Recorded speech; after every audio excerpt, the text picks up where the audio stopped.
Bonjour à tous et merci d'être encore une fois au rendez-vous de nos échappées belles. Cette semaine, j'ai le plaisir de vous faire découvrir la Bourgogne, mais la Bourgogne autrement. Allez!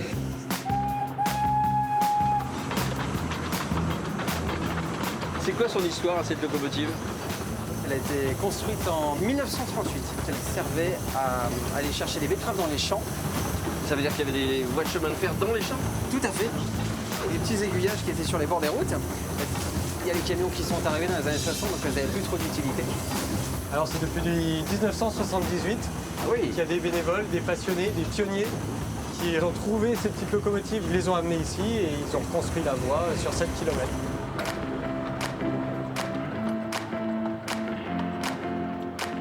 Ludo, Pierre, merci beaucoup de m'avoir permis de vivre cette expérience à vos côtés. Et puis écoute, bon séjour en Bourgogne. Profites-en bien. Un rythme raisonnable. Exactement. Longue vie à votre beau train de la Vallée d'Ouche.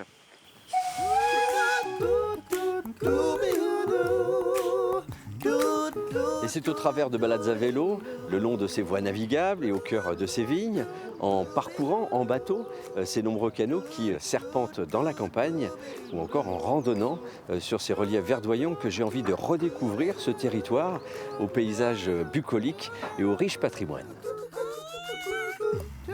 Ce voyage sera donc l'occasion pour moi de mesurer les avantages et les bienfaits d'une escapade à un autre rythme et aussi de comprendre comment cette destination a réussi à proposer des activités et des séjours toujours plus ressourçants. Voilà, soyez donc les bienvenus en terre bourguignonne et bienvenue dans mes échappées belles.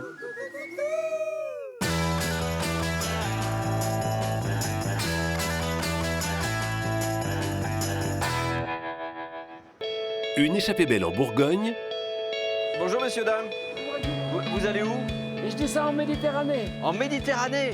La retraite, c'est ça, on prend le temps. C'est avant tout un changement de rythme. Les enfants s'occupent de l'Alpe et puis ça marche tranquillement à 2 à l'heure. Puis ben voilà, tout le monde est content, quoi. Pour Jérôme Pitorin, attention la tête. C'est un endroit vraiment C'est atypique. rigolo, quoi. Ah oui, c'est jamais vu ça. une expérience sensorielle. Quand j'ai besoin, parce que je me sens triste ou de venir proche des abeilles, ça me réconforte. Quand on a les abeilles tout autour, c'est une sensation vraiment magique en fait. En pleine déconnexion, Je vous rappelle juste la règle des hôtes. Donc le repas se prend en silence. Bon appétit à vous tous. un voyage dans l'histoire, Désormais, nous t'appellerons Bardogénos, le fils du barde. Ce qui me plaît, c'est de laisser une trace dans les monuments historiques pour que dans 100 ans, ils voient encore ce que j'ai fait et la trace que j'ai laissée. des hommes et des femmes fiers de leur région. Le village est incroyablement accueillant, peu importe d'où l'on vient. Et on a tout de suite senti que ce serait un endroit spécial pour vivre. Pour moi, c'était quand même important. On est en Bourgogne. J'aime bien les motards. Bonjour. Bonjour. Eh bien, nous voilà sur le canal de Bourgogne alors. Oui, Ça voilà y est. Jérôme. Ça y est.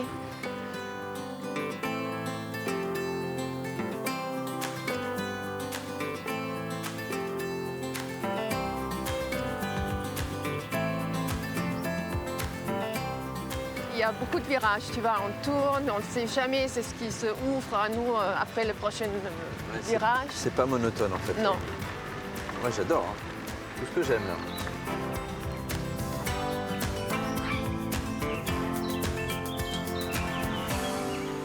Ah bah tiens, c'est une de mes écluses préférées, regarde, elle est marrante. Avec ses volets bleus. Ouais. Tu as un petit accent, Christiane. C'est très gentil de dire que mon accent est petit, je sais qu'il est assez prononcé. Oui, je viens de l'Allemagne, Allemagne, d'accord. Et tu vis en France depuis combien de temps? presque 30 ans. Ah ouais. Oui, et je me plais bien. Oui. A priori, oui, si tu fais découvrir cette région à vélo. Ouais, c'est Alors, une- quelle est l'histoire d'ailleurs de ce canal de Bourgogne? L'ouverture a été en 1832.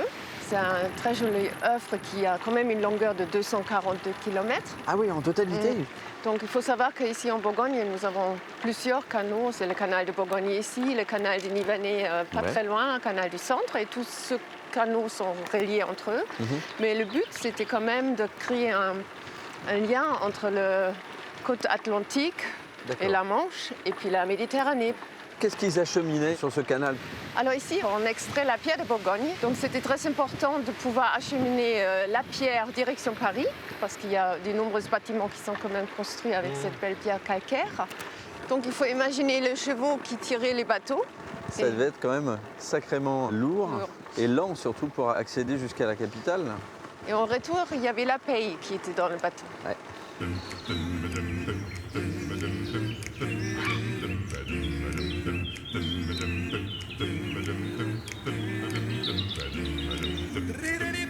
Nous approchons des forges de Buffon. Forge ça, ce bâtiment-là? Tout à fait, oui. On s'est servi de l'eau pour activer la forge et pour travailler le fer. Bon, je vais chercher Alix.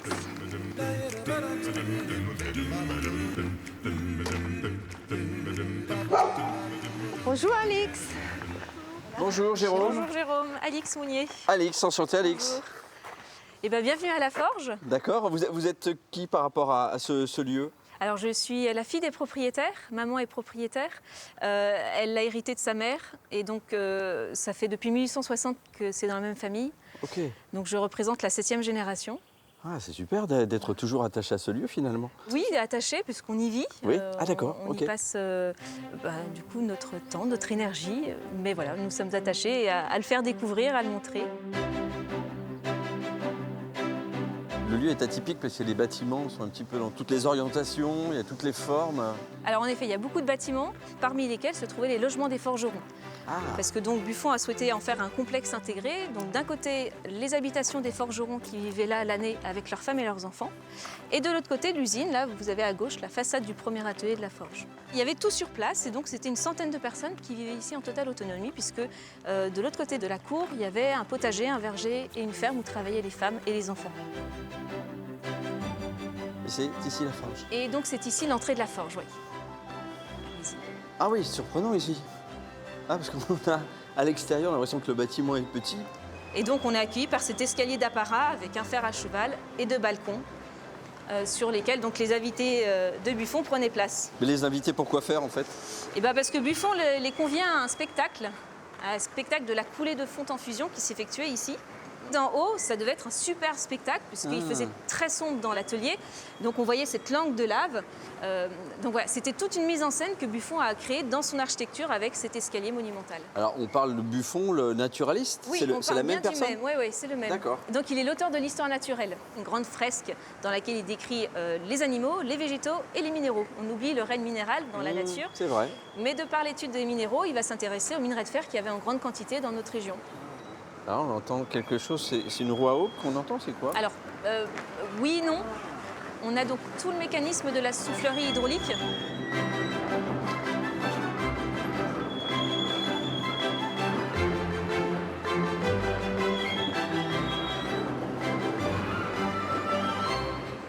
Je vous propose donc d'aller voir la grande roue. Allons voir la grande roue. Le petit roue va voir la grande roue. Avant qu'on remonte sur les roues. Pas mal, on regarde tout ça. Donc cette énergie aujourd'hui, elle sert à faire fonctionner les soufflets. Oui. Est-ce qu'elle pourrait servir à autre chose? Alors elle pourrait servir déjà à faire tourner un petit marteau hydraulique qu'on a dans un autre atelier de la forge. Et puis on peut toujours imaginer une petite centrale hydroélectrique. Pour alimenter en électricité l'ensemble de la propriété en électricité, super. Être autonome, être vert, ça serait... Ah, ce serait top. Ça serait top. Merci beaucoup Alix. Je vous en prie, bon vélo.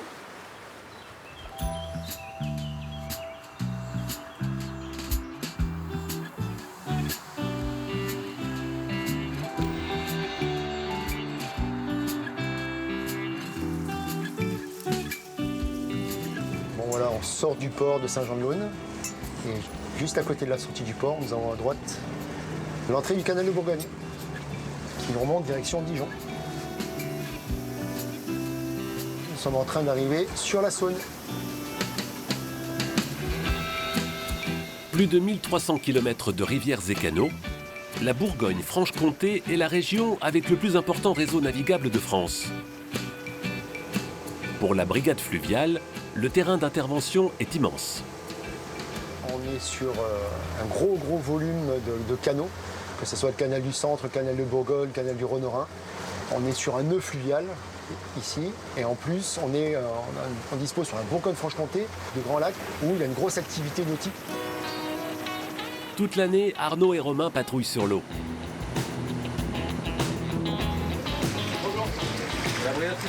Oui, on va procéder au contrôle du bateau, s'il vous plaît. Bonjour. Messieurs, dames, bonjour. En été, quand la fréquentation augmente, ils profitent du moindre contrôle pour faire passer des messages de prévention contre la pollution. Je vais prendre votre extincteur qui est juste là. Hop. Et le plastique, comme tout objet, on ne le jette pas à l'eau. La nature est belle. Donc l'extincteur, il est bon. Est-ce que vous avez 4 gilets à bord? Vous en avez 1, 2, 3, vous en avez un 4e comme ça. Les gens, quand ils sont sur l'eau, sont beaucoup plus détendus. Le rapport n'est pas du tout la même chose. Donc c'est pour ça que vis-à-vis de la population de plaisanciers, on a beaucoup plus de souplesse, parce que bien souvent, les gens, c'est plus par méconnaissance, oubli, qui se mettent hors des clous. Arnaud et Romain poursuivent leur mission le long du canal de Bourgogne, à pied cette fois. Le canal de Bourgogne, vu le nombre d'écluses qu'il y a à passer, il n'y a aucune plus-value de prendre un bateau. Deuxième chose, sur le canal, les gens ne peuvent pas s'enfuir. C'est parti. Le canal de Bourgogne est entièrement dédié à la plaisance. Les gendarmes ont l'habitude de contrôler ces péniches hôtels prisés des clients étrangers. Ça va, le taux de remplissage est bon? Oui, voilà, on est plein. C'est des bateaux de commerce type Freycinet qui sont transformés en gros bâtiments de croisière. Luxe, bien souvent, puisque certains sont même classés palace. Et ils ne sont pas très nombreux. Donc forcément, au fil des années, on se connaît et on va discuter aisément avec ces genres de personnes. Parmi les habitués du canal, les éclusiers, comme Olivier, jouent un rôle primordial. Ils aident les bateaux à franchir les 189 écluses du canal de Bourgogne. Salut Adrien. Tiens Dan, je vais t'amarrer. Merci. Si jamais. Celle-là? L'écluse est un sas fermé par 2 portes, dont le niveau d'eau monte ou descend par un système de vannes. Cela permet aux embarcations de franchir une modification de dénivelé. Olivier et sa collègue suivent les bateaux d'écluse en écluse sur le secteur dont ils s'occupent, l'un des plus bucoliques du canal de Bourgogne. Et ben là, on a l'écluse 10, où on a en vue le Château Neuf, un superbe château, voilà, et puis le cadre est merveilleux ici. Il faudrait être difficile pour pas s'y plaire, quoi. Salut Adrien, je te remercie, c'est sympa. Olivier a quitté un métier stressant dans l'automobile pour devenir éclusier il y a 6 ans. Il apprécie chaque jour la convivialité du canal. On renseigne les gens qui passent, on leur indique un restaurant, une boulangerie. Voilà, ils sont curieux, ils viennent voir le bateau, les péniches hôtels qui rentrent dans l'écluse. Ils sont souvent surpris que ça rentre, mais bon, c'est bien obligé puisqu'elles sont là. Je te laisse là pour l'instant et puis mes collègues te reprennent en bas à la 13. Bonne descente et puis semaine prochaine ça marche. Merci. Salut. Le canal de Bourgogne a façonné le paysage. Créé pour alimenter le canal, le réservoir de Pentier est l'un des plus grands lacs artificiels de la région. Il abrite même une base nautique. Lucas, c'est l'arrière, faut vous tourner de l'autre côté. Les gars, faut vous tourner vers l'avant, l'avant c'est là-bas. Après des années passées en mer, Xavier fait découvrir les plaisirs nautiques aux petits bourguignons. Aujourd'hui, c'est l'activité paddle pour ses élèves de CM2.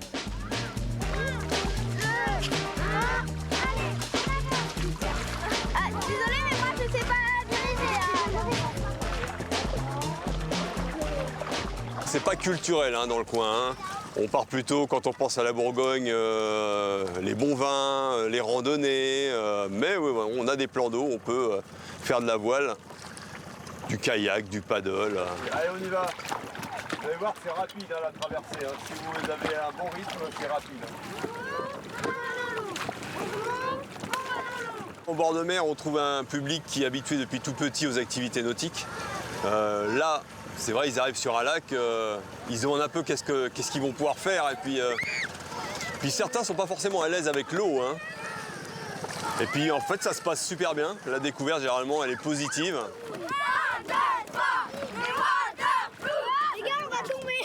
Il fait chaud, donc on a la chance de pouvoir se baigner. Et ça fait du bien d'avoir un lac près de chez nous. Et c'est un petit peu comme la mer, et ça fait du bien de s'amuser avec des copains.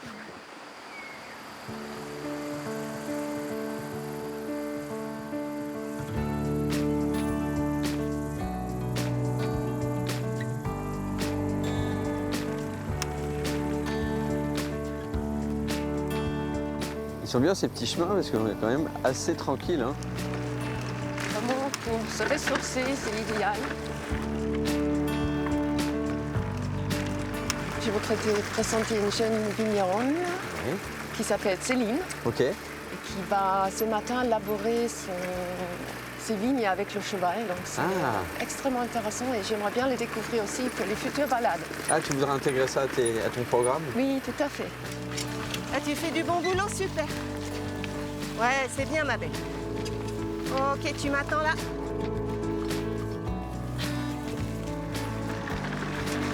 Et voilà, une petite montée. Ça fait partie aussi du vignoble bourguignon.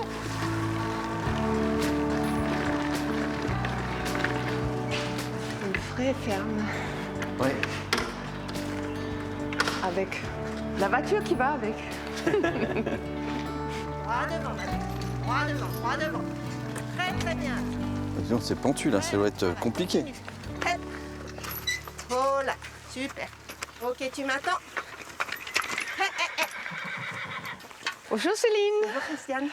Enchantée. Jérôme, enchanté. Bonjour Jérôme. Enchanté. Bienvenue. Merci. Tu laboures chacune de tes travées comme ça, je non? ne fais que cette partie-là. Ok. Voilà.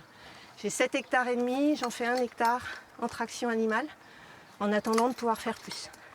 Ok. Parce que c'est du boulot. Oui. Ce qu'on recherche là, c'est de remettre de la vie dans les sols. Nous ici, on travaille avec des gros tracteurs qui enjambent les treilles, qui pèsent à peu près 3 tonnes, donc on tasse. Et les micro-organismes du sol ont souvent besoin d'air pour fonctionner. Voilà. Ma jument, elle pèse 700 kg. Moi, j'en fais 55. Donc voilà. Je vais vous montrer ce qu'on fait en ce moment dans les vignes. C'est un travail important parce que c'est ce qui permet d'avoir une vigne qui soit bien aérée, donc qui permette au raisin de mûrir. Il faut savoir qu'à cette époque-ci, la vigne, elle pousse énormément. Il y a des moments où elle peut pousser de 5 cm par jour. Donc il faut maîtriser ça. Donc pour maîtriser, on va placer les branches entre ces 2 fils et on va redresser les fils pour que les branches soient bien dressées, aillent vers le ciel. Il ne faut pas que le feuillage vienne couvrir le raisin, sinon il qu'il est pas au couvre un soleil. peu pour l'abriter des grosses chaleurs, mais pas trop pour lui permettre de mûrir. Donc Jérôme, Christiane, je vous laisse faire. Au travail. Au boulot, hein. Bah, moi, je passe derrière toi, comme ça, j'ai rien à faire. Bah, t'as bien raison.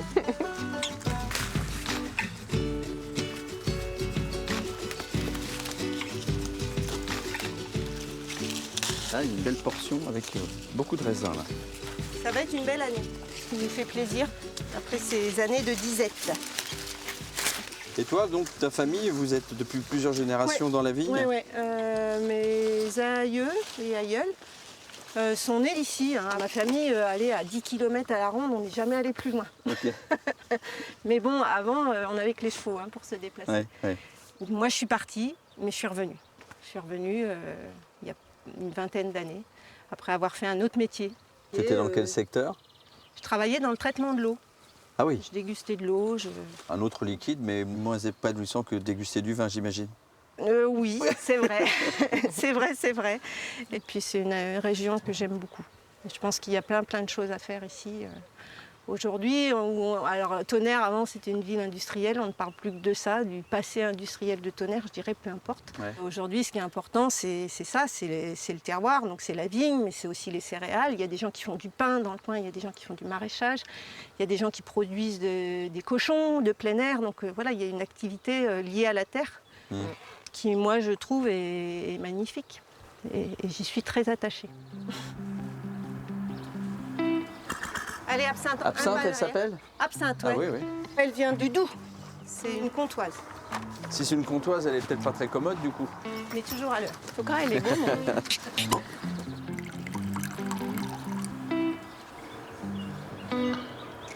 les charcuteries, les gougères, très locales, et puis les fromages du coin. Tu nous as gâtés là. Le gougère. Donc les gougères, c'est le chou au fromage. J'ai un nouvel ami. Il apprécie aussi. Bravo Céline. Quel accueil. Moi je connais le Bourgogne, mais pas bien cette région-là. Et pour moi, c'est une belle découverte, une belle surprise. Merci à toi. Avec plaisir. Merci.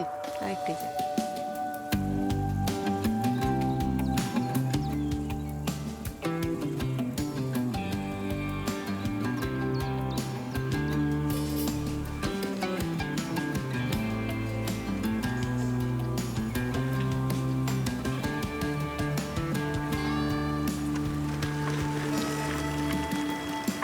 Jérôme, la journée se termine. Oui. On a fait quoi? Un peu plus de 70 km au moins? Ah oui, c'est ça. Oui, c'est ça. Bon. Et donc là, côté droite, nous avons le Lyon, donc la rivière qui passe devant Auxerre, où on va bientôt arriver. Ici, c'est le canal des Nivernais qui a une longueur de 174 km, qui va aussi en direction du sud. Et il commence ici, c'est le premier écluse, avant c'est Lyon. Et là, on voit les vignes, même les canaux. Auxerre fait partie des dernières villes en France qui ont encore un vignoble en centre-ville. Donc c'est rare. Et puis là, Jérôme fait attention, regarde devant. Ah ouais, la ville se Est-ce que découvre c'est à pas nous beau? là. Ah oui, c'est magnifique.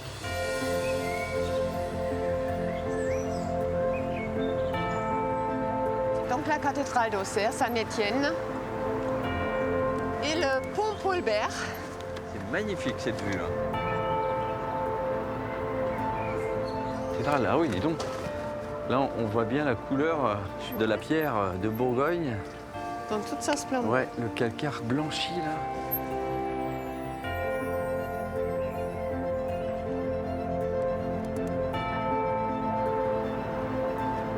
Au début du XIIIe siècle, il y avait un changement d'évêque et puis donc on a décidé de construire une nouvelle cathédrale avec le nouveau style, donc gothique. Ah oui, carrément. Elle n'était jamais terminée, c'est-à-dire que les travaux ont duré jusqu'au XVIe siècle, mais il manquait toujours la tour sud. Elle n'est pour pas achevée, terminer. mais en même temps, Non. c'est ce qui fait, je trouve, son originalité. Voilà, Et il y a des bas-reliefs, il y a des sculptures absolument incroyables aussi. Hein. tout à fait.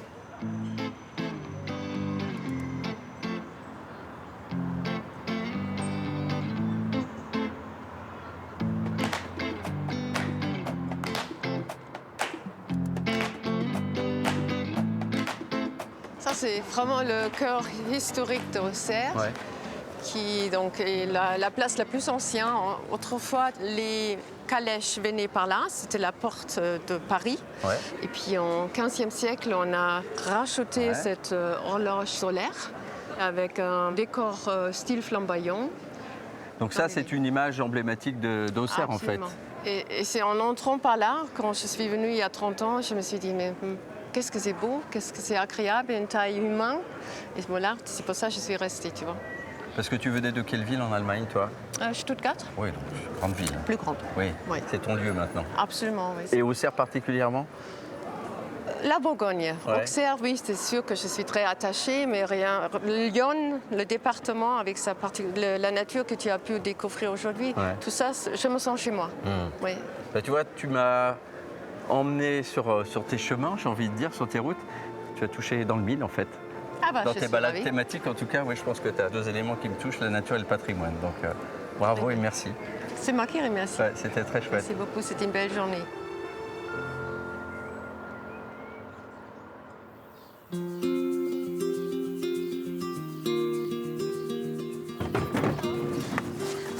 Bienvenue à Flavigny.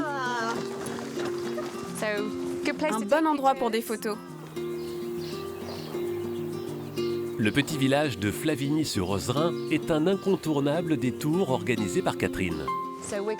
On va descendre au village, se promener et en apprendre un peu plus sur son histoire. Cette Anglaise vit en Bourgogne depuis une vingtaine d'années et fait découvrir la région aux touristes américains. Cette fois, elle accompagne la famille Jones, originaire de l'Illinois. Flavigny-sur-Ozerain est une cité médiévale classée parmi les plus beaux villages de France. Bonjour Sylvie. Bonjour, ça va? toujours aussi glamoureux. Sylvie est l'une des meilleures guides de Bourgogne. Bienvenue dans ce petit village qui était très important au Moyen-Âge.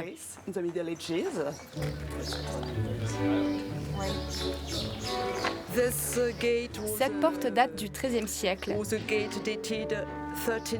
Elle a été construite grâce aux ducs de Bourgogne. Ils ont fortifié l'abbaye entre le XIIe et le XIIIe siècle. Plus de 120 000 touristes visitent le village chaque année, séduits par ces vieilles pierres. C'est très agréable à explorer, car aux États-Unis, nous n'avons pas une histoire aussi ancienne. Alors voir ces bâtiments, cette architecture des 14 et 15e siècles, c'est très étonnant. J'adore les vignes et les fleurs, toutes ces petites touches qui rendent le village tout à fait charmant. Flavigny-sur-Ozerain est renommé pour ses anis fabriqués ici depuis plus de 4 siècles. Mais le village est connu des Américains pour avoir servi de décor au film Le Chocolat. C'est le centre de l'action du film Le Chocolat, avec Johnny Depp et Juliette Binoche. Qui peut me dire où était la chocolaterie? Où est-ce que vous pensez que ça a été filmé?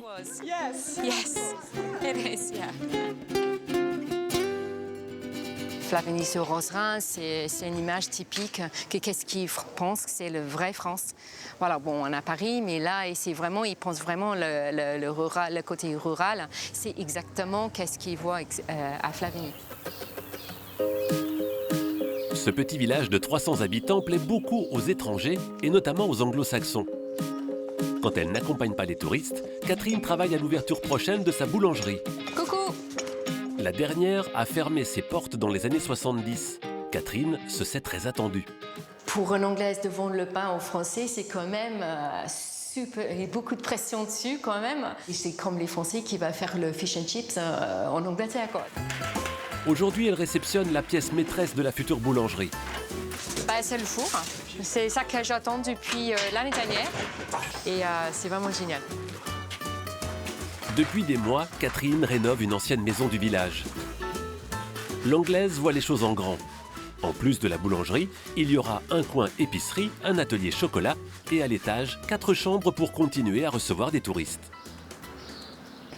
Catherine habite dans un village voisin, mais c'est à Flavigny-sur-Ozerain qu'elle a choisi de créer son commerce. Ça fait un moment que j'ai regardé qu'est-ce qui se passe à Flavigny et je trouve qu'il y a quand même pas mal de petits artisans qui sont installés. Par exemple, quand on sort de la boulangerie, il y a déjà une boutique d'huile essentielle. Après ça, il y a des anis. Et encore plus loin, il y a un restaurant. Et je pensais que ça peut être un bon environnement pour faire la boulangerie. Les étrangers jouent un rôle important dans le dynamisme de Flavigny. Paola et James font partie des nouveaux arrivants. Ils ont quitté la Nouvelle-Orléans aux États-Unis pour s'installer ici en 2017. Un seul séjour a suffi à convaincre ce couple d'anciens journalistes de changer de vie. Une de mes amies qui a une maison ici nous a proposé de venir y séjourner. C'était la première fois que nous venions à Flavigny. On était complètement tombés amoureux du village. C'est beaucoup plus calme que la vie que nous avions. Le village est incroyablement accueillant, peu importe d'où l'on vient. Et on a tout de suite senti que ce serait un endroit spécial pour vivre. Aujourd'hui, l'Amérique est à l'honneur dans leur maison bourguignonne. Le couple célèbre la fête de l'indépendance de leur pays. Le drapeau américain et le drapeau français. C'est pour montrer à nos voisins que nous sommes américains et qu'on essaie d'être français. Pour l'occasion, ils ont invité leurs voisins et amis de Flavigny. Bonjour! Bonjour! Oui, notre professeur de français! Oh, notre professeur de français. Oui. Elle est ici pour un examen, je crois. Futur personnage clé du village, Catherine aussi est de la partie. Hé tout le monde! C'est la nouvelle boulangère! C'est la nouvelle boulangère pour Flavigny! Ce qui compte pour nous, c'est de partager un moment de convivialité avec nos amis de partout dans le monde et qui vivent dans ce village. Parmi les habitants, on trouve une dizaine de nationalités différentes. Moi, je suis allemand. Je suis à Flavigny depuis maintenant 51 ans, je crois. Je suis de Cambridge, Massachusetts et je vis à Flavigny. Je viens du pays de Galles. Tous ont en commun le même attachement à Flavigny-sur-Ozerain, son histoire et sa douceur de vivre.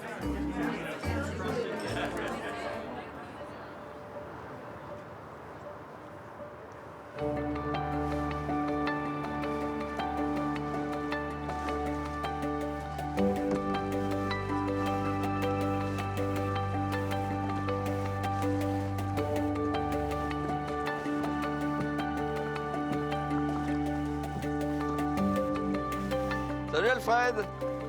Salut la famille. Bonjour. Achille. Achille. Alban, la plus grande. Il n'y a que des A. Hein. Et puis Gauthier. Non, voilà, un G. Exception. Ça va Gauthier? Bon, je suis très content de découvrir le canal du Nivernais, mais sur l'eau. On va commencer par les voûtes de la Collencelle, en plus, c'est vraiment Ah, j'ai entendu parler de ce lieu, ouais. Toi, tu vas faire ça pour? Ah oui, d'accord. Comme ça, l'eau, elle ne rentre pas dans le nez. Oui, il respire dans l'eau. Ah, bah, respire dans l'eau aussi, c'est un poisson alors. On a le canal du Nivernais qui jouxte le lac de Baye. Ouais, là, c'est rigolo parce qu'il y a l'étang de Baye juste à côté. Et ce qui fait que quand on amarre le bateau, on a l'impression d'être un peu au mouillage, en plein milieu de l'eau, parce qu'on a le canal d'un côté et l'étang de l'autre. Il est où votre bateau alors? Eh bien, juste là, avec la femme du capitaine qui nous attend. Bien. Bonjour. Est-ce que l'entrée est chère? Elle est gratuite. Ah bon, tu m'as fait peur parce que j'ai pas pris mon porte-monnaie aujourd'hui. Merci, Jérôme. Enchantée, Solène. Merci, Solène. Ah, vous êtes bien là? Ouais, wow. C'est chouette. Hein. Attention, belle journée.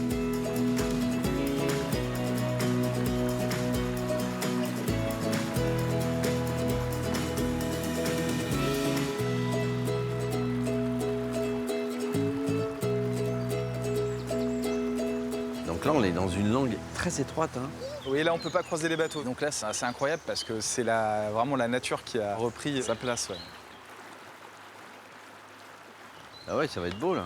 Donc là, il y a un tunnel carrément. Ouais, il va y avoir 3 tunnels. Là, celui-là, ils nous disent qu'il fait 758 mètres. Ah oui. Et ce qui est... Ouais, c'est beaucoup. Hein.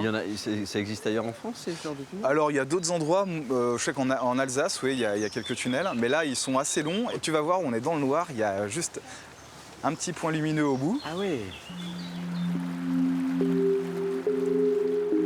On va passer le tunnel. Hein.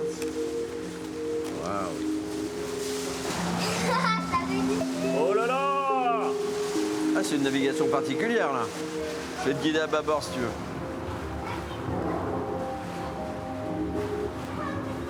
Ouais, là, t'es bien au milieu là. C'est l'endroit parfait quand il fait trop chaud ici. Hein. Ouais. C'est très très frais. Hein. Je vois la sortie, je vois le bout du tunnel, comme dirait l'autre. C'est un endroit vraiment c'est rigolo quoi. Ah oui, c'est jamais vu ça. De quelle année date cet ouvrage-là? Il me semble que c'était en 1784 que ça a commencé. Ok. Et il y a eu une petite interruption pendant la Révolution et je crois que les travaux se sont terminés une quarantaine d'années après, en 1824.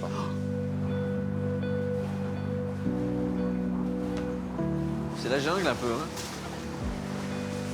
Et là, c'est un toit végétal qu'on a là. On est dans un autre monde, presque un monde perdu, la cité perdue, quoi. Ouais, ça me fait penser à ça aussi. Et ben moi j'en avais parlé à ma femme et c'est la première fois là qu'elle avait hâte. C'est vrai? Solène, c'est ta première fois là? Ah oui, j'en ai entendu parler depuis longtemps. Bah, j'imagine que dans la région, les personnes qui naviguent aiment en tout cas découvrir au moins une fois, quoi. Il faut absolument le faire, quoi. Et je comprends pourquoi, effectivement. Ouais. C'est vraiment chouette, ouais. Toi, tu as beaucoup navigué sur les canaux français? J'ai eu la chance d'en découvrir pas mal. Hein. Et puis en fait, on est venu à ce métier par passion, donc... Parce que c'est ta famille qui est à l'origine de la fabrication de certains bateaux, dont celui-ci par exemple? Oui, c'est ça. En fait, c'est mon père et mon grand-père qui ont créé la société il y a une quarantaine d'années. Au début, c'était pas vraiment un projet professionnel, c'était juste par passion pour occuper un peu les week-ends. Ouais. Et ils ont acheté deux bateaux en Bretagne, pas vraiment adaptés, pour les louer à des copains. Et puis très vite, ça a rencontré un vrai succès. Et donc finalement, ils se sont lancés de manière un peu plus sérieuse et professionnelle dans l'aventure. Donc ils sont à l'initiative un peu du tourisme fluvial Oui, ils sont parmi les pionniers. France, en fait, le tourisme fluvial, c'est né vraiment à la fin des années 70, début des années 80. Tu peux perdre des passagers assez facilement là, non? Ouais, il faut faire attention à la tête. Il faut regarder devant parce que sinon, si on est de dos, c'est là où on voit pas le pont. Voilà.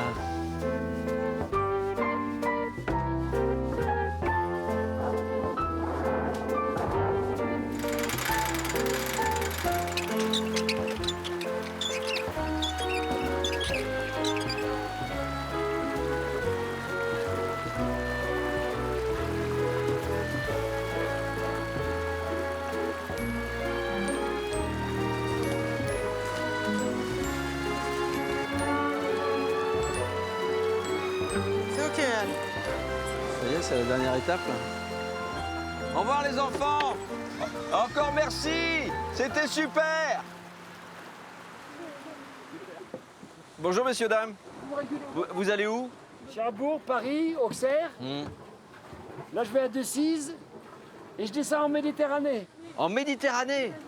La retraite, c'est ça, on prend le temps. Oui, j'ai appris que les canaux bourguignons ont été faits en grande partie pour pouvoir relier l'Atlantique à la Méditerranée. Donc vous êtes en train d'honorer le travail de ces bâtisseurs. Exactement. C'est bon, ça passe. Ça passe? Merci. Oui. Il faut être vigilant parce qu'il y a de l'inertie quand même sur ces bateaux-là. Bonne fin de voyage! Waouh! Un acrobate.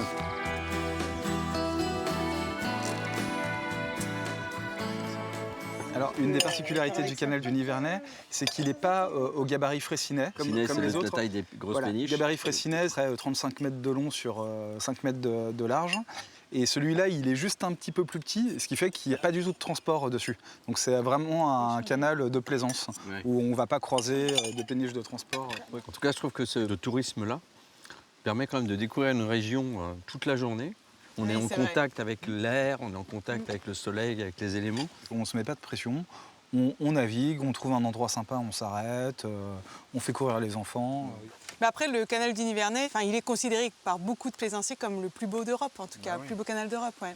Donc il nous reste plein de choses à voir encore alors. C'est ça. Plein d'émerveillements. Ah, il faut prendre le temps, il faut prendre le temps pour toi. Gauthier, il a inventé la brochette saucisse. C'est moins drôle la saucisse normale en fait. C'est moins bon, c'est quand même bien meilleur comme ça.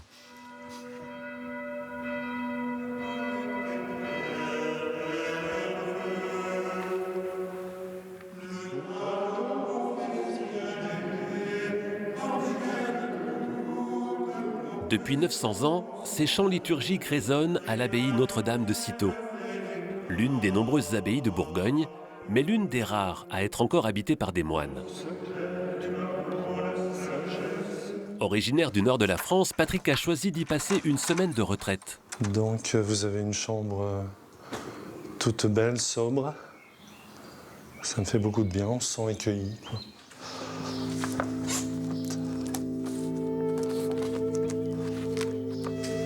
Patrick partage son temps entre la prière, la lecture et la marche. Allez Michel, on y va? Il sort chaque jour en compagnie de Michel, un ami lui aussi venu faire une retraite à l'abbaye de Cîteaux. Bonjour. On est libre de rencontrer, de parler, mais c'est un cadeau qu'on se fait de pouvoir prendre du temps pour soi. Mon portable, je le coupe. Là, c'est vrai que depuis hier soir, mon portable est en charge. Je ne l'ai pas encore ouvert. Chacun est libre d'assister ou non aux offices religieux. Mais chaque retraitant doit suivre les règles de la vie au monastère. Bonjour à tous et bienvenue aux hôtes qui sont arrivés aujourd'hui. Je vous rappelle juste la règle des hôtes. Donc le repas se prend en silence. Bon appétit à vous tous. Merci. Fondé en 1098, le monastère a toujours été un lieu d'accueil. Entre 1200 et 2000 retraitants viennent ici chaque année. En tant que frère hôtelier, le frère Bernard est celui qui a le plus de contact avec eux. Les monastères sont une oasis, un lieu de paix dans un monde assez trépidant, assez stressant, que ce soit au travail, la vie en famille, pas mal de soucis. Autant que moi je puisse percevoir, parce que je vis quand même un peu à l'écart de ce qui se vit dans le monde, aujourd'hui la vie n'est pas évidente pour un certain nombre de personnes. Et donc venir ici, c'est aussi déposer son fardeau, pouvoir parler avec un frère, pouvoir repartir un peu plus rechargé. Si certains ont besoin de spiritualité, d'autres rechargent leur batterie en se tournant vers la nature dès que possible. Donc on va monter ici. Là. Le caractère d'un âne, c'est plutôt têtu? Ouais, bah, ça y est, ça a un caractère, oui.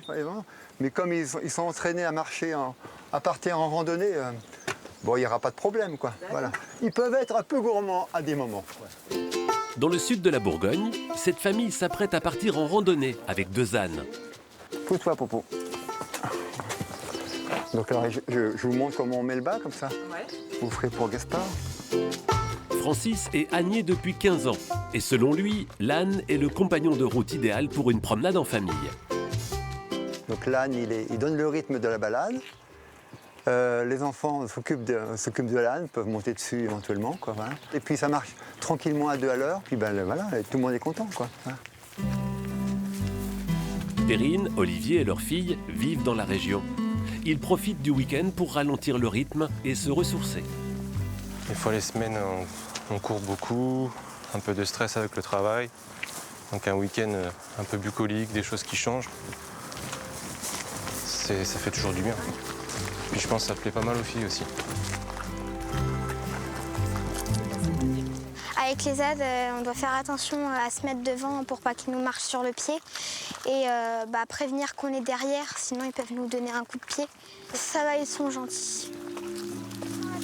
Allez, on va les attacher et on va s'asseoir pour manger, oui. Faut pas grand-chose, pas si loin de chez soi et les choses les plus simples sont parfois les meilleures pour partager des moments en famille. Au nord de la Bourgogne, dans son village en lisière de forêt, Annette a aussi trouvé sa recette du bonheur. Bonsoir. On est prêts? Oui, c'est bon, vous êtes prêts? Bien installé, j'ai commencé. Elle donne des cours de yoga classiques, à ceci près qu'ils se déroulent dans son jardin, à proximité de ses ruches. On a conscience de ce qui nous entoure. La forêt est pas très loin, pas forcément visible parce qu'elles sont juste derrière nous. Il y a quelques ruches que j'ai réinstallées au printemps. Depuis 2017, Annette allie ses 2 passions, le yoga et l'apiculture. Quand elle a découvert le travail avec les abeilles, elle a tout de suite été séduite par leur pouvoir apaisant. Quand j'ai besoin, parce que je me sens pas très bien, ou je me sens triste, ou de venir proche des abeilles, ça me réconforte. Quand on a les abeilles tout autour, encore plus que là, donc avec un bourdonnement très puissant, c'est une sensation vraiment magique en fait.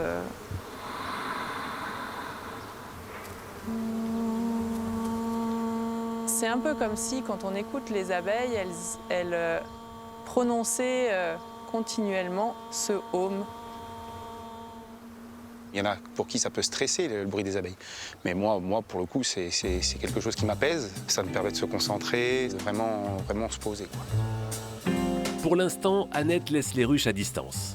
Mais bientôt, elle aimerait proposer des séances au plus près des abeilles pour un ressourcement plus important encore.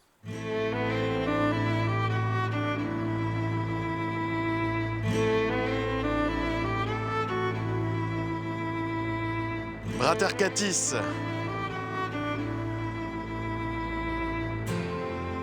Intercatis, tu dis, toi? Oui. C'est bonjour, comment vas-tu en gaulois? Super, enchanté écoute, également. Je m'attendais pas à te voir costumé. Ah bah c'est de circonstance. Oui. Heureusement, tu as choisi la tenue gauloise, hein, pas la romaine. Ah non, ici... Pas de faute de goût. Pas de faute de goût, exactement. Est-ce que tu peux me la décrire d'ailleurs? Alors le pantalon, les braies, qui sont en laine bouillie. Donc ça tient chaud l'hiver, mais ça laisse passer l'air l'été. Le saillon, qui sert d'apparat, mais qui sert aussi, quand il pleut, à se couvrir. Quand il fait froid, ça sert de manteau. Et puis pendant la bataille, ça peut même servir à protéger un petit peu. parce qu'il y a plusieurs couches, c'est assez épais. Tu t'es documenté pour pouvoir reconstituer cette tenue? Oui, Ouais. mais c'est presque, c'est les descriptions dans la guerre des Gaules de Jules César.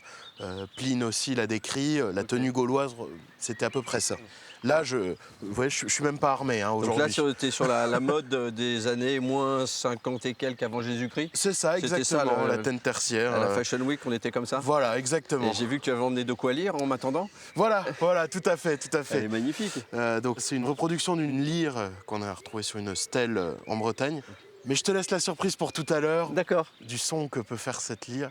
Je te promets une belle surprise par rapport à ça. Bon alors raconte-moi, on est sur le théâtre de la bataille d'Alésia. Là on est sur l'ancienne ville d'Alésia.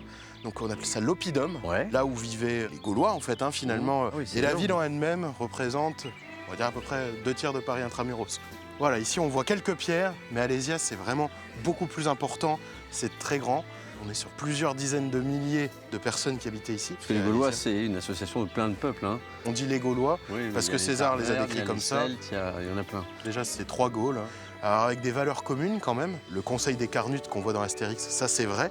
Les druides qui se regroupent pour parler tous les ans, ça c'est vrai. Ouais. Ce qui fait l'unité un peu gauloise, notamment, c'est la loi. On est sur le site où a quand même régné Vercingétorix. Est-ce qu'il y a une représentation de lui quelque part? Effectivement. À Alice-Sainte-Reine, il y a une statue de Vercingétorix, mais qui n'est pas vraiment de Vercingétorix. Si tu veux, je peux t'emmener voir ça. Ah, je veux bien.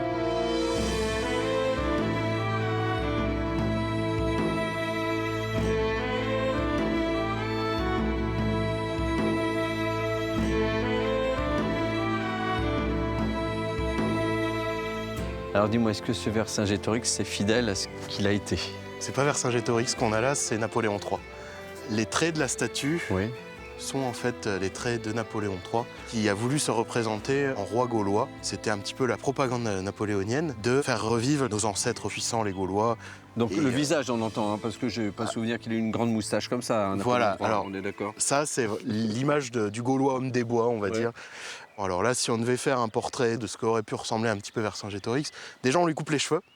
Ok. On lui coupe la moustache. L'arme ne va pas, la tenue ne va pas non plus, rien ne va. D'accord. Moi, ce que je te propose, c'est de te présenter un vrai chef gaulois, un authentique. Alors, il ressemble un petit peu à celui-là quand même. C'est vrai? Je t'avouerai. Un petit peu. Alors, on y va. C'est un vrai, un authentique, un pur de dur. J'ai hâte de voir ça. Notre grand chef Arthos.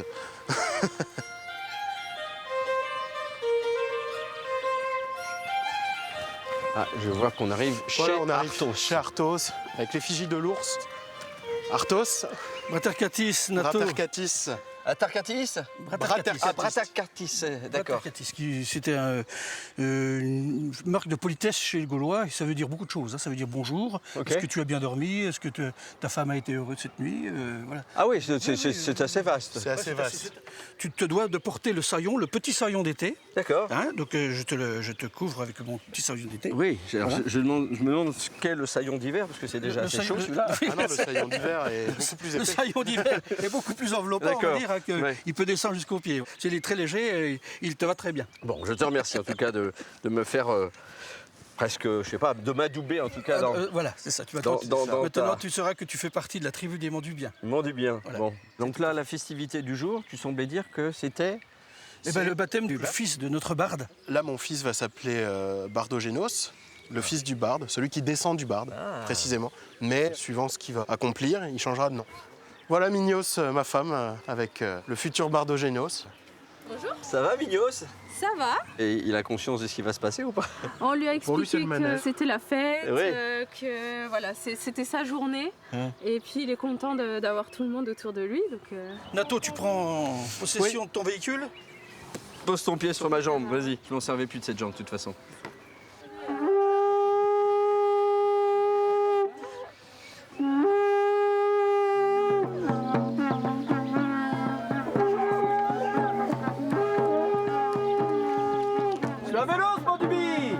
Venez à nous! On va te baptiser. On est venu pour faire le baptême d'Arthur. En hommage à ton papa, le barde, qui est célèbre tout aux confins de la Gaule, désormais nous t'appellerons Bardogénos, le fils du barde. Je voudrais consacrer ta vie aux chênes et à la musique. Au nom de Kernunos, le dieu de la nature, il est en terre d'Alba, un arbre magique qui chante au moindre souffle de vent. Arnold et moi serons toujours à tes côtés tant que tu auras besoin de nous. Alors pour concrétiser cet engagement, on voulait qu'Arthur aille toucher de la terre, symbole de la générosité et qui est nourricière. Donc vie à Bardogénos! Taranis, donne-lui la force et la bravoure. Théoutates, donne-lui le courage. Mori Tasgus, donne-lui la santé. Borvo, donne-lui la force, la sagesse. Nous allons boire le verre de l'amitié. Montre-nous le chemin, Arthos. Alors allons-y.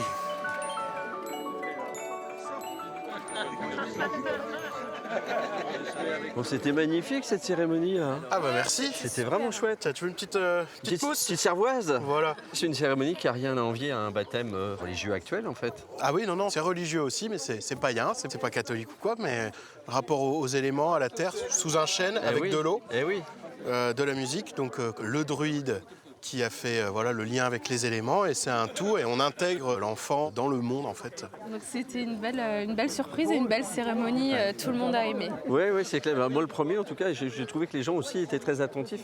Il y avait une certaine émotion en effet, parce que c'était ce qui se disait était beau et ça parle à tout le monde. Parce que moi au départ, c'est vrai qu'on peut se dire, ce sont des gens un peu illuminés, qu'est-ce qui leur passe par la tête en fait? Complètement. Mais il faut l'être un petit peu. Et en fait, oui, d'une certaine manière, il y a une espèce de cohérence en fait. Au-delà du costume, c'est des valeurs qu'on aime bien. Et après, on est illuminé dans notre sens, mais on est quand même des gens modernes et on se rend compte que, ne serait-ce que même tout ce qui est valeurs écologiques et choses comme ça qui reviennent aujourd'hui. Exactement. C'est des choses, respecter la terre, respecter la nature, c'est des choses qui sont importantes. Bon, à votre santé, à la santé d'Arthur alors. Eh santé. Santé. De Bardogénos. Santé.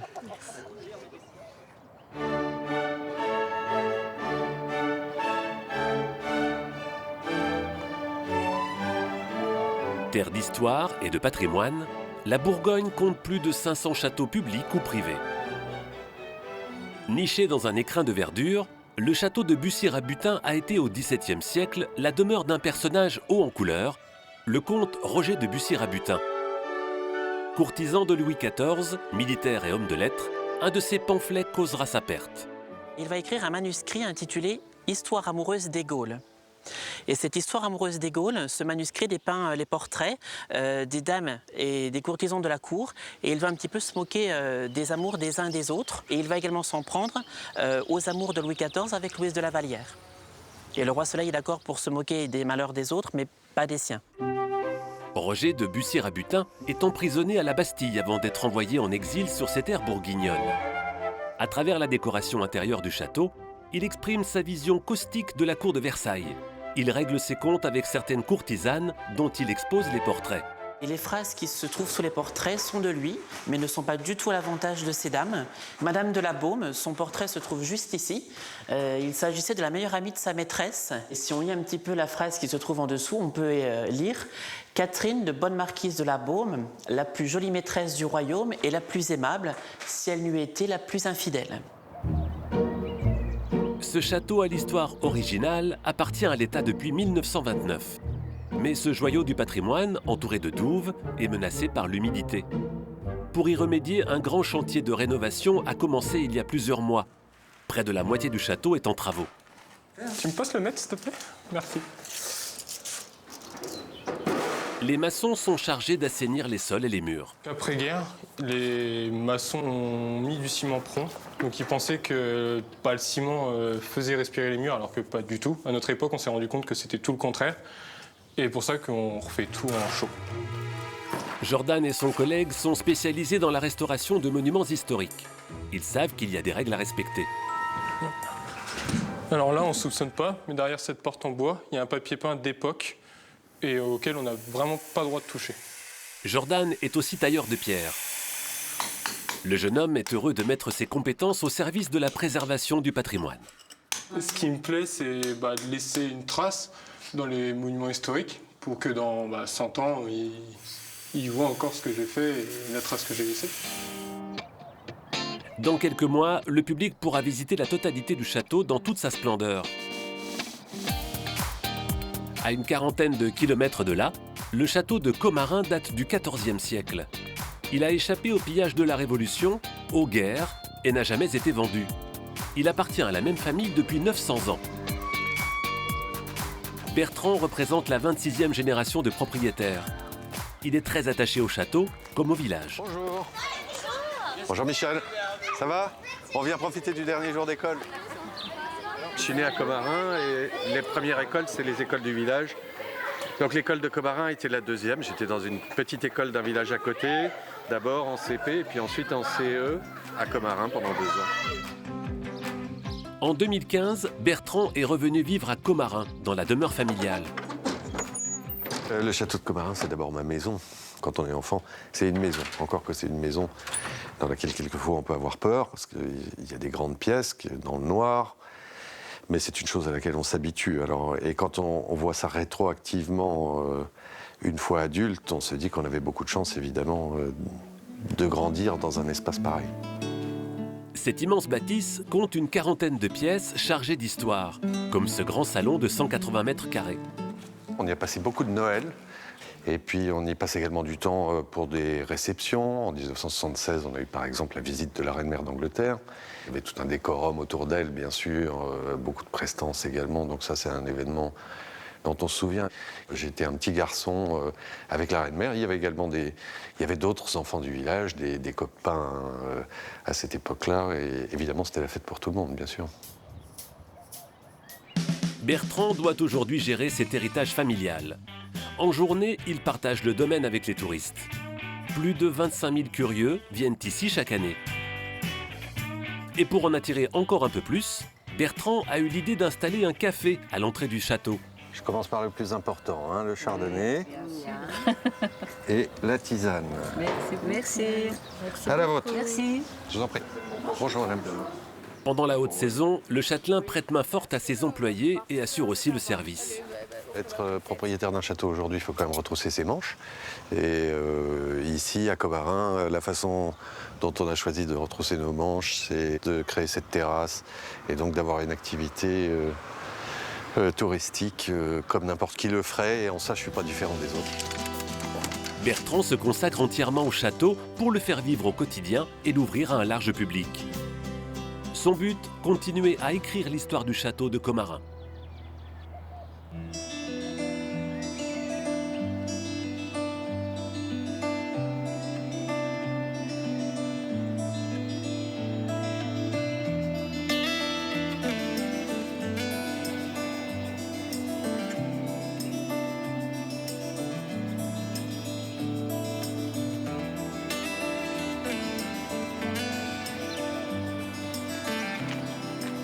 Donc, comme d'habitude, fromage frais, mi-sec et puis les petites bûches. Eh ben super.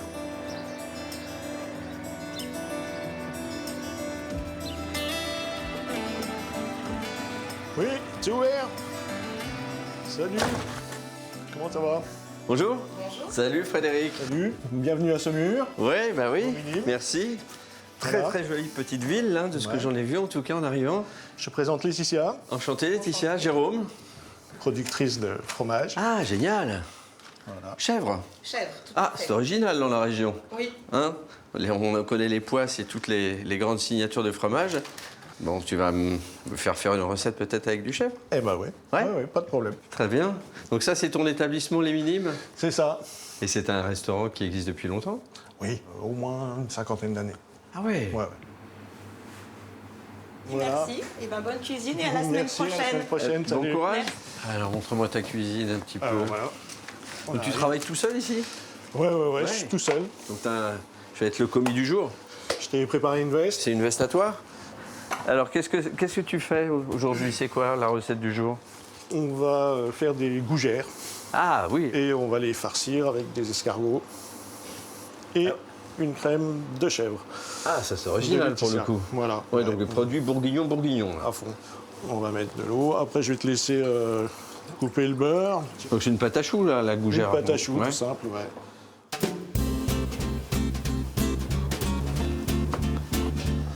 Donc là, quand le beurre est fondu, on incorpore la farine pour dessécher. Donc reste à incorporer les œufs, deux par deux. Donc voilà, on a notre pâte. C'est déjà bon comme ça. Hein. C'est généreux. Voilà, hein. comme ça. C'est la cuisine généreuse ici, toujours en roue libre. Et c'est pour ça qu'elles ont une forme toujours un petit peu irrégulière. C'est parce qu'on les fait à la cuillère comme ça. C'est ça. Donc on va les mettre au four. Hein. Là-bas, en haut, derrière. Hop. Donc je les mets à 180 pendant 20-25 minutes. On va prendre un peu de vin blanc. De Bourgogne, forcément. À ligoter. On va laisser réduire un peu. Bon, allez. Donc on met le chèvre à fondre.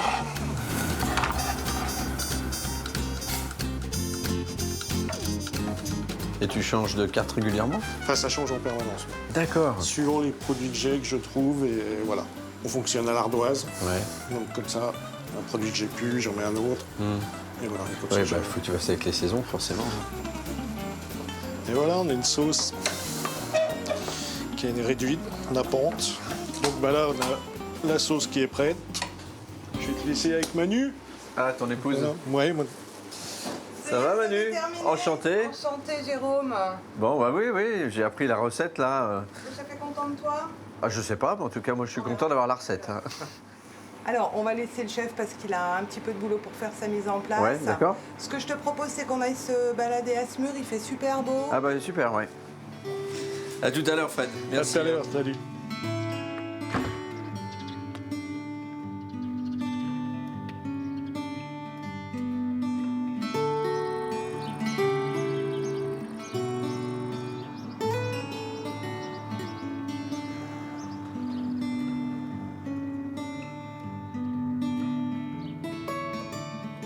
Je t'emmène dans la ville haute. Le côté haut de la ville était réservé aux nobles et c'est ce que je vais t'emmener découvrir. C'est bien, c'est une petite balade digestive, mais avant le repas. Oui. C'est le concept ici, c'est bien. Ouais, ça grimpe, hein. Ah oui, en effet. Ça se mérite hein, d'aller du côté noble.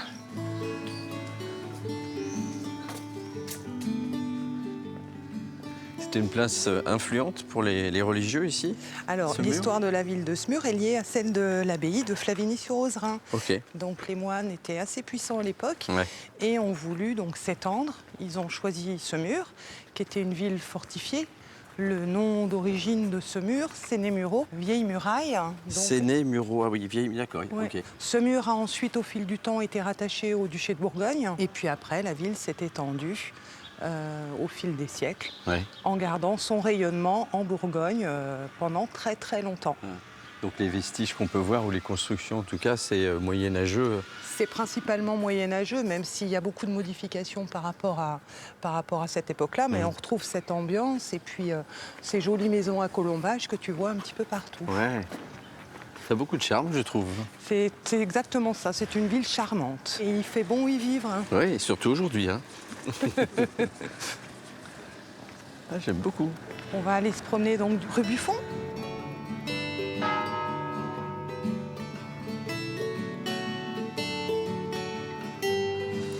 Toi, tu es attaché, j'ai l'impression, à ta ville. Ben, j'y ai grandi, en fait. C'est mes racines. Et au final, c'est là où je me sens bien.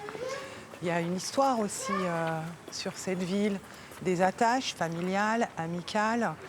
Et c'est la première fois que vous avez une affaire en plus ici? Ma formation, c'est pas la restauration. Je suis éducatrice spécialisée de formation. Ok. J'ai lâché ce métier d'éducatrice pour accompagner mon mari dans cette belle aventure. Voilà, avec mon tempérament et toujours avec le sourire. C'est vrai, j'ai vu ça. C'est très agréable hein, d'ailleurs. Oula, les Semurois se plaisent fort en l'accointance des étrangers. Oui. C'est une jolie formule. C'est une formule, c'est la doctrine de la ville. Les Semurois sont accueillants. Ouais. C'est vrai, Ouais, c'est encore vrai aujourd'hui. Oula, où est-ce que tu m'emmènes? Eh ben, je vais t'emmener découvrir ce qui est pour moi le plus joli point de vue de Semur. D'accord, donc on prend le train de 16h12? Alors en fait, l'accès maintenant se fait en toute sécurité puisqu'il n'y a plus de train qui passe depuis 2018. Ah oui? Elle a l'air en effet laissée à l'abandon, cette voie ferrée.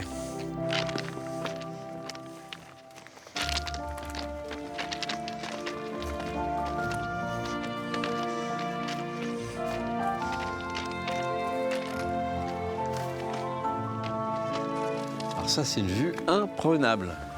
Je t'ai emmené là juste pour ça. Pour le plaisir de la contemplation. Parce que déjà que lorsqu'on arrive par l'autre côté de la ville, c'est impressionnant avec les tours, avec les murailles, avec la rivière, c'est très très beau. T'as l'Armançon qui fait tout le tour de la ville de Semur. Et alors là, on a les principales tours. Alors là, tu vois les 4 tours. Ouais. Et elles ont été érigées à la même période? Oui, ouais. Tout à fait. D'accord. C'est quoi? C'est 13e, 14e. Ok, d'accord. Alors quand tu parles de ce mur, tu parles de ce mur-ci ou de ce mur-là? Parce qu'il y a des murs partout ici. Je te parle de ces murs. Ah, ok, pardon. Merci de m'avoir emmené ici. Ben, écoute, avec plaisir.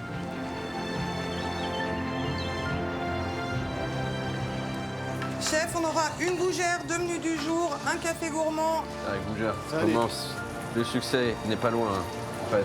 C'est parti. Avec gougère aux escargots.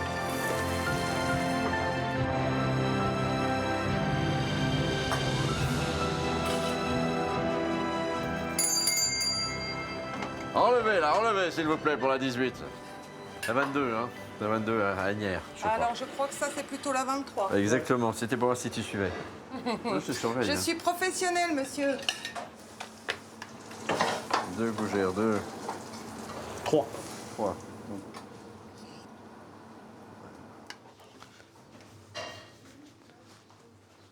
Table 26. Messieurs, dames, bonjour les gougères. Escargot et gougère, faut oser. Et fromage de chèvre local. C'est quand même pas mal. Bon chef, ouais. Un grand succès, hein. Super. Ah, ils ont même saucé. Ils ont fait ça super bon. Bravo. Nickel. Bravo. Super. Bravo, hein. Les clients sont très heureux.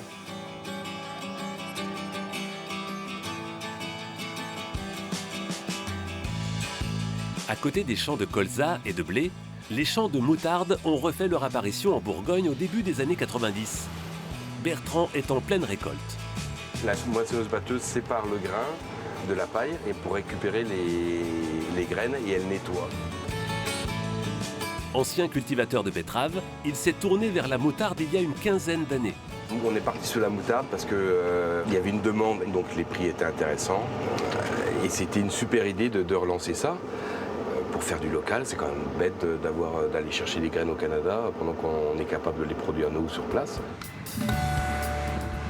Emblématique de la Bourgogne, la moutarde avait complètement disparu de ces terres dans les années 70-80. Ce sont des industriels moutardiers qui ont souhaité relancer la production locale. Et les agriculteurs ont répondu présents.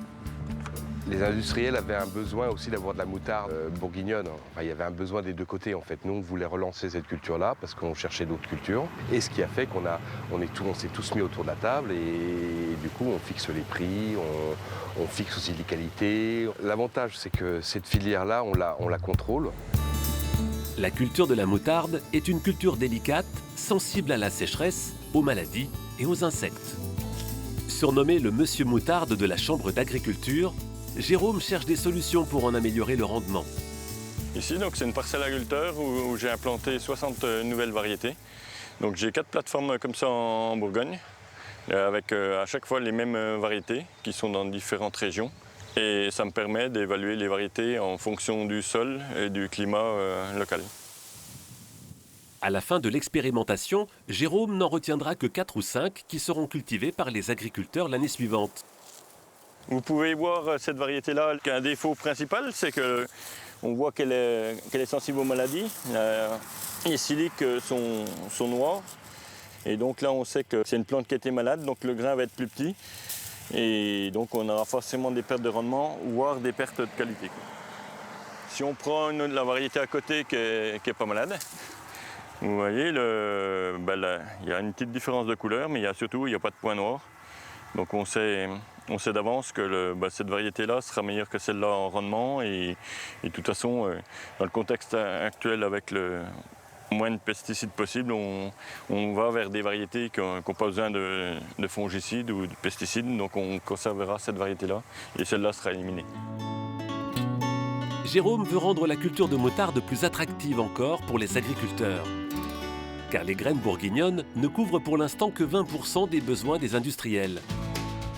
C'est à Beaune, dans le sud de la Bourgogne, que se trouve le plus ancien fabricant de moutarde de France.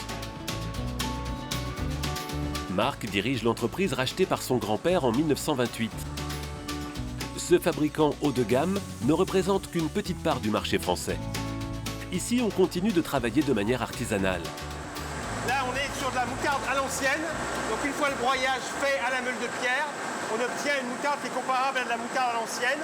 Et pour faire de la moutarde de Dijon ou de la moutarde de Bourgogne, il y a un tamisage qui doit être fait. Donc on collecte l'écorce de la graine et on la sépare de la pâte de moutarde. Cette moutarderie a milité activement pour la création d'une indication géographique protégée, moutarde de Bourgogne, obtenue finalement en 2009. Il s'agit de bien la différencier de la moutarde de Dijon. La moutarde de Dijon, c'est une recette, c'est une garantie de qualité, mais pas une garantie d'origine. La moutarde de Bourgogne, elle doit être produite uniquement dans la région, en Bourgogne, avec des matières premières qui viennent de la région, comme les graines, qui sont des graines 100% bourguignonnes, le vin blanc de Bourgogne, et puis ce qui est important également, c'est que l'ensemble de ces ingrédients soient transformés ici dans notre région.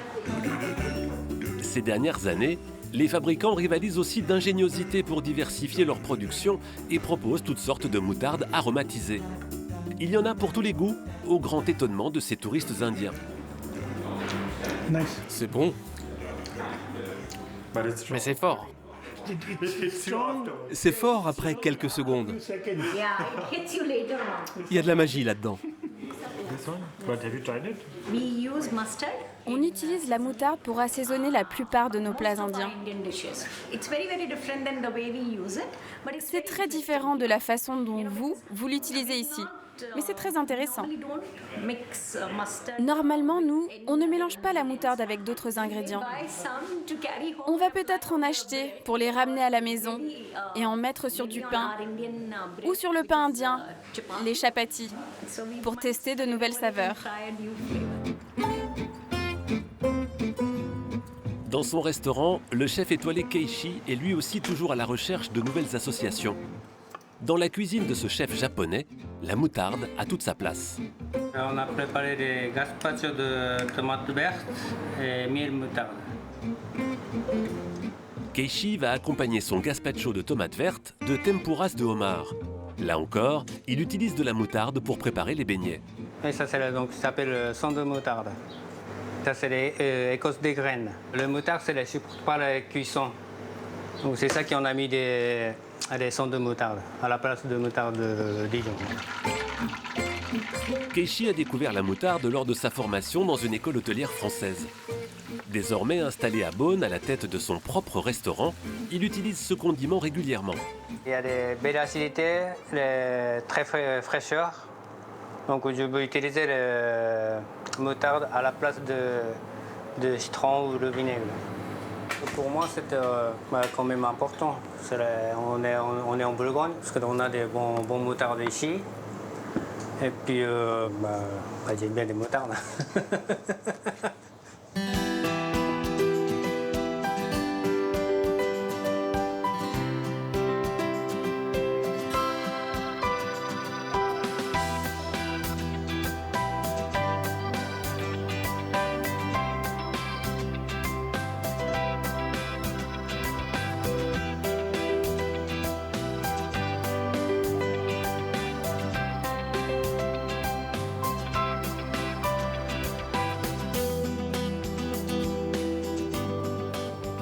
Bruno, merci de m'accueillir. Salut Jérôme, bienvenue sur le quai où amarrer la péniche ondine. La péniche ondine, ta belle péniche, dis donc, c'est un beau morceau comme on dit. Ah, elle fait 28 mètres de long exactement, par 4,60 de large. Ouais. C'est une péniche de quoi, de marchandises? C'était une péniche de marchandises au début du siècle dernier. En fait, elle est de 1927, elle a bientôt 100 ans. Okay. C'est une péniche clipper, donc on peut le reconnaître à la forme de sa coque. Ouais. Et elle vient de Hollande en fait. Elle transportait des céréales, donc sur toute la partie avant qui était les cales en fait. Ouais.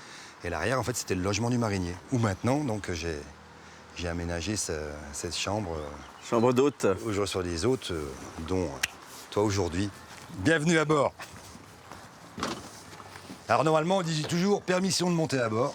Est-ce que vous me donnez la permission, monsieur le capitaine? Permission accordée. Ah.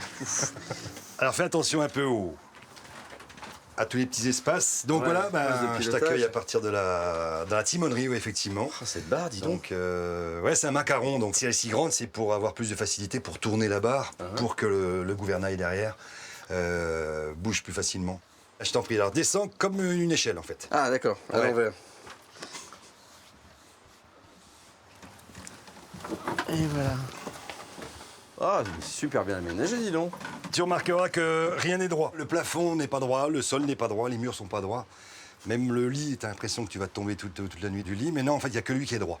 D'accord. Les gens, quand ils viennent là, en fait, ils sont complètement indépendants et c'est ça qu'ils aiment, quoi. Moi, j'ai la partie avant et cette partie complètement indépendante. Donc privative, vraiment, les gens qui viennent ici peuvent être tranquilles, sortir. Ils ont le pont aussi à disposition. Parce qu'elle reste à quai, ta péniche, ou elle peut naviguer? Non, je navigue avec. D'accord. Je navigue et je bouge sur les quelques ports qui sont autour de Dijon. Et quand je suis en vacances, le maximum que j'ai fait, c'était d'aller naviguer jusqu'à Lyon. Ah ouais, ça fait une bonne trotte déjà. Ouais, il y a 4-5 jours de navigation. Bah oui, parce qu'il y a des écluses aussi. Oui, Ça prend un peu de il temps. faut jamais te presser avec une péniche. Jamais. Ah, c'est super. Bon, fais attention un peu à la tête parce qu'au début, c'est bas. Après, tu verras qu'il y a beaucoup plus d'espace. Il y a presque 40 mètres carrés.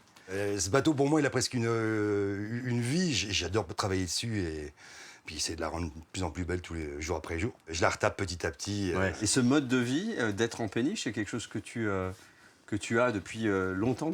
Non, bref, allez, ça fait une dizaine d'années en fait, une douzaine d'années. Moi, mon projet personnellement, ce serait à la rigueur de la revendre quand la retraite va arriver. Je la céderai à quelqu'un qui la mérite pour garder un bateau, m'acheter un voilier ce coup-ci. Ah. Puis en retraite, faire le tour de la Méditerranée. En tout cas, ce sera une vie sur un bateau, quoi qu'il en soit.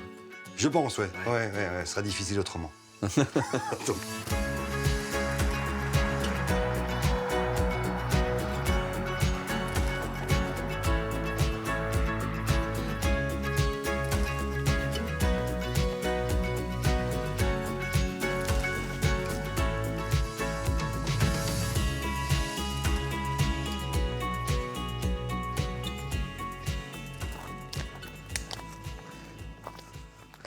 C'est très mystérieux cet endroit.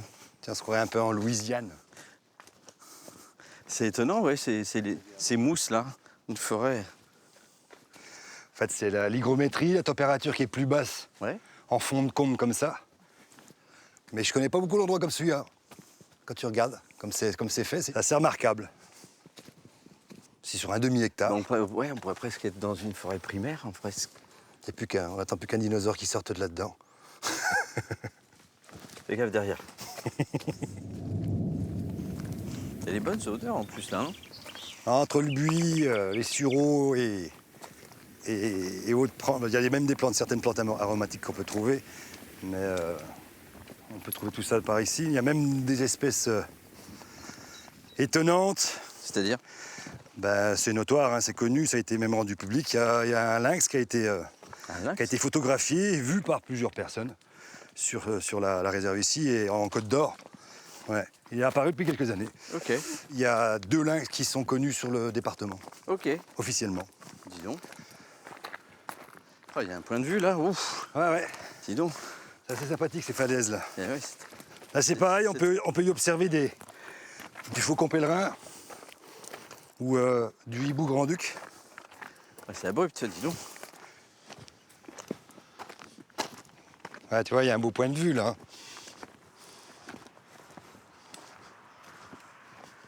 Oh là là, ah oui, on ne se croirait pas en Bourgogne en fait. Parce qu'on a ces images de coteaux, de vignes, des canaux, des plaines céréalières ou des collines avec les bois, mais on n'a pas ce relief-là. Et c'est hyper dépaysant du coup. On ne s'attend pas à voir ça ici. C'est pour ça que c'est aimé, ces endroits-là, parce qu'on ne se croirait vraiment pas en Bourgogne. Là, on pourrait plus se croire dans certaines gorges en Dordogne ou certaines gorges de l'Ardèche ou autres. Exact. Mais effectivement, ça prête à confusion. Ouais. Toi, tu es un amoureux de la nature depuis tout petit? C'est quelque chose qui te fascine depuis enfant? Depuis l'âge de 10 ans, moi, en gros, je partais de chez mes parents. J'allais me planquer dans les buissons, dans les friches qu'il y avait autour de chez moi. Puis j'épiais les oiseaux ou les petits chevreuils ou autres. J'essayais même de les imiter pour les faire venir vers moi. Mais j'ai toujours été passionné par ça, en fait. J'ai toujours voulu que mon métier se dirige vers ça, que ce soit au service de la protection de la nature. Et donc, j'ai fait des études dans ce sens-là. Et après, j'ai passé un concours pour rentrer dans l'administration. Et donc, j'en fais maintenant mon métier. Et puis, j'en suis vraiment heureux, quoi.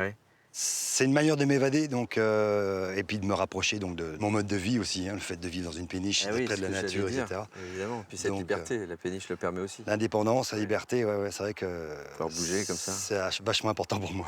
Bon, Jérôme, je t'emmène ailleurs, on bouge? Allez. Allez, on continue.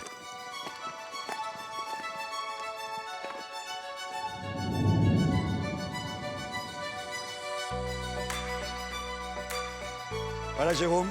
On est retombé sur le plancher des vaches. Ce que je te propose, c'est de traverser le canal de Bourgogne. Et vu qu'on est descendu, on va remonter. Non, sérieux? Si, on va remonter là-haut. Là, à Notre-Dame d'Étang. Ah ouais! Et on va y retrouver 2 amis qui vont nous faire un vol en tandem. Je crois que t'aimes ça, le parapente. Ah, génial! J'adore. C'est ce que je te propose. Ah, donc on va survoler le canal et tout ça? Ah oui, toute la vallée de Louche, le canal. C'est génial. Et puis j'espère qu'on va en prendre plein les mirettes. Bon, ça me donne un peu d'énergie pour remonter alors. D'accord, ok, on y va.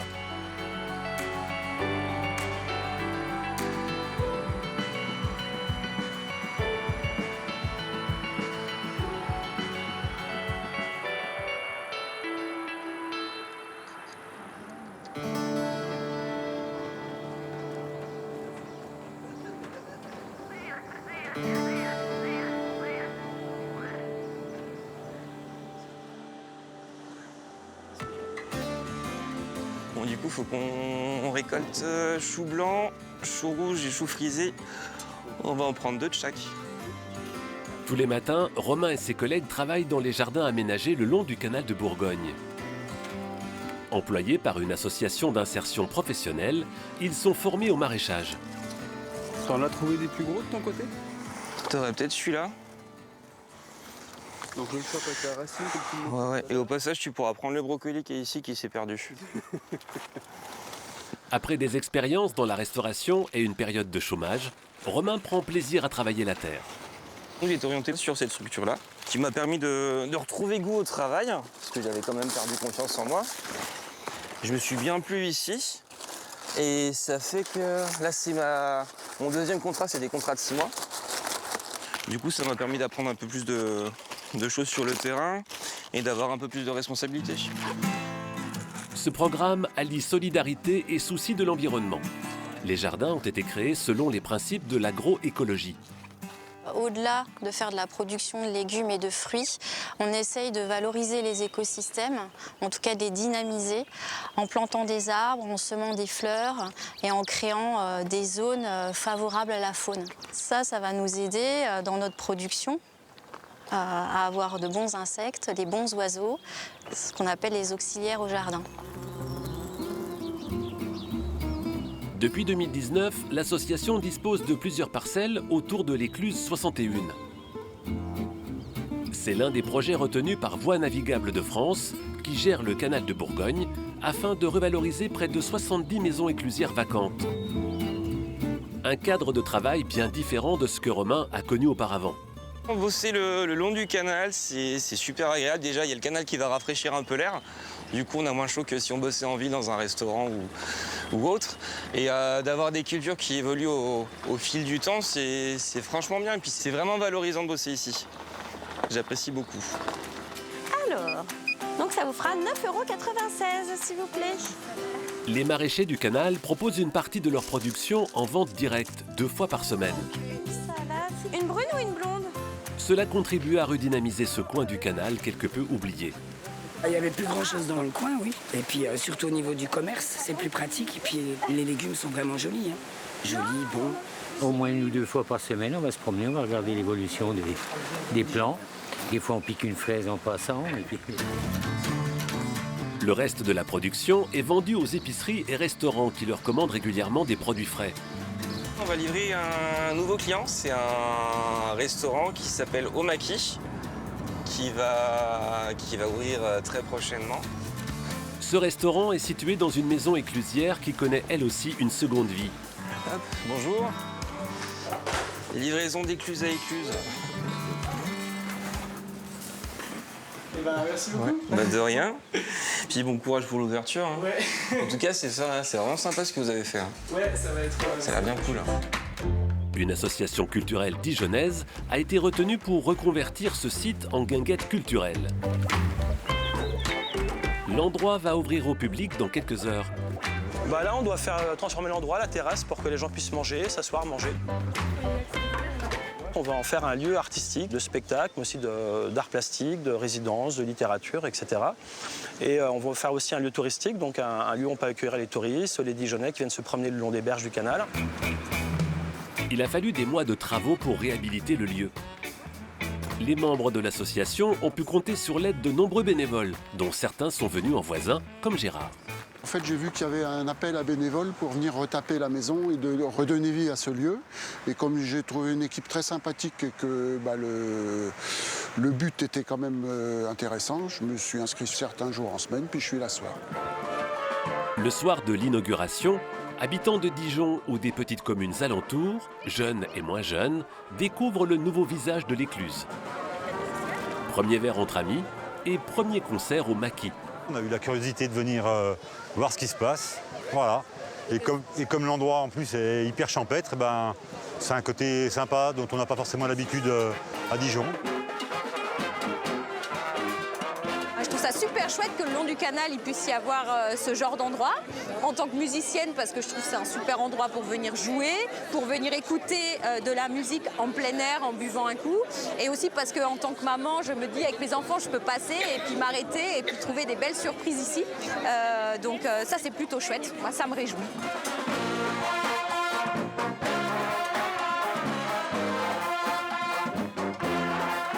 L'équipe du maquis peut être soulagée, le public est venu en nombre. Signe peut-être que les riverains, comme les touristes, n'attendaient qu'une chose, que le canal et ses écluses trouvent un second souffle.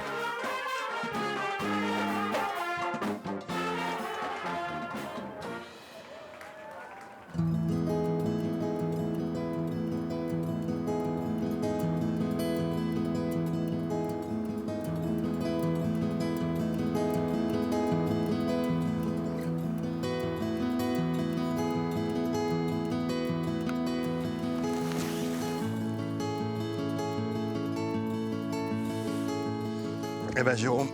Et voilà. Le point de vue, le spot. Vous êtes déjà prêt à décoller là? Tiens Jérôme, je te présente Léo. Enchanté Léo, salut. Et Jeff. Salut Jeff. Ça va? Ça va super, merci. Avec un panorama là comme ça, qui nous tend les bras. Ça promet un joli vol, je pense. Les conditions sont comment? Les conditions sont optimum. Ouais. On aimerait bien un petit poil plus de vent, mais on en veut toujours un peu plus. Ouais. Comme moi j'étais sur vraiment une semaine slow tourisme, là ça va être lent de chez lent. On va voler comme un oiseau tranquillement, on va se laisser planer, ça va être super. Allez, go! Allez! Bravo!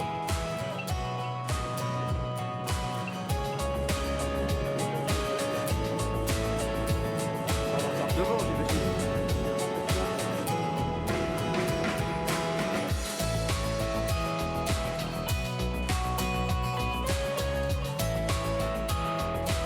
Alors Jérôme, t'en penses quoi? Bah écoute, c'est top parce que là on a quelques vents ascendants, donc ça nous permet de prendre de l'altitude et de passer au-dessus du point de départ, donc c'est génial. J'adore. Et toi? C'est top, vraiment c'est top. J'adore. Allez, et on prend l'ascenseur. Wouhou! Ah, c'est bien. Ah, c'est super parce que j'aurais profité de tous les points de vue du canal, en roulant en vélo à côté, en naviguant dessus, en le survolant. Il y a juste la baignade que j'ai pas faite, mais sinon je l'aurais fait sous toutes ses formes. Ça y est, il pose. Il est posé. Elle va royal. Bravo Jeff, merci beaucoup. Ah, c'était top, alors ils sont où nos camarades? Ben les voilà. On va voir Bruno atterrir alors. Nickel, t'es prêt à te mettre debout? Ouais. Nickel, debout. Oh, peut-être sur les fesses. Royal. Sorry. Alors Jérôme. Ah, quel kiff, c'était top. Ah.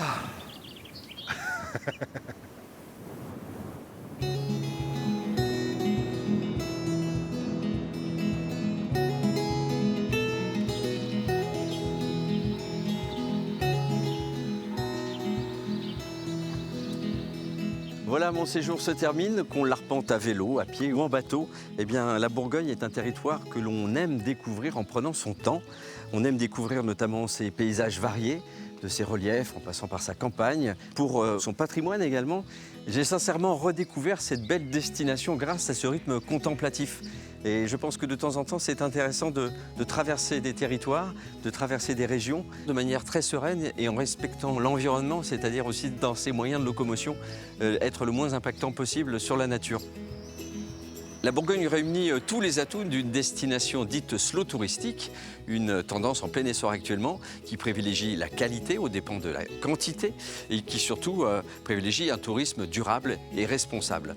Voilà, je remercie de tout cœur tous ceux qui m'ont accompagné. Je vous dis à très vite pour de nouvelles échappées belles dans d'autres contrées lointaines. Vous pouvez revoir cette émission en replay ou suivre les coulisses de nos tournages sur les réseaux sociaux. Et d'ici là, je vous dis à très bientôt. Prenez soin de vous. Bye bye.